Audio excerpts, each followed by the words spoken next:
اللہ فرشتوں کو کہہ دے جاؤ میرے بندوں کی مدد کرو، انہیں بتاؤ کہ اللہ کیسا ہے، لکھو۔ فرشتوں نے لکھنا شروع کیا، تھک گئے۔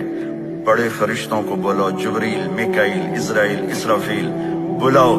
لکھتے لکھتے تھک گئے، عرش کے فرشتوں کو بلاؤ، لکھتے لکھتے تھک گئے۔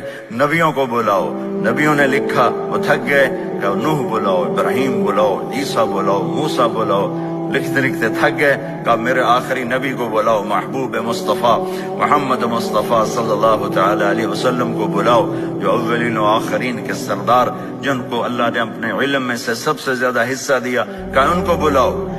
اللہ کے حبیب بھی آ گئے، لکھنا شروع، لکھنا شروع، لکھنا شروع۔ کیا نتیجہ کیا نکلا؟ نتیجہ اللہ بتاتا ہے، لَنَفِدَ الْبَحْرُ قَبْلَ أَن تَنْفَدَ كَلِمَاتُ رَبِّي وَلَوْ جِئْنَا بِمِثْلِهِ مَدَدًا۔ سمندر خشک ہو جائیں گے، قلم ٹوٹ جائیں گے، انسان تھک جائیں گے، فرشتے نبی رسول تھک جائیں گے، تیرے رب کی تعریف کا تھوڑا سا حصہ بھی ادا نہیں ہو سکے گا۔ یہ اللہ ہے، یہ اللہ ہے، یہ اللہ ہے۔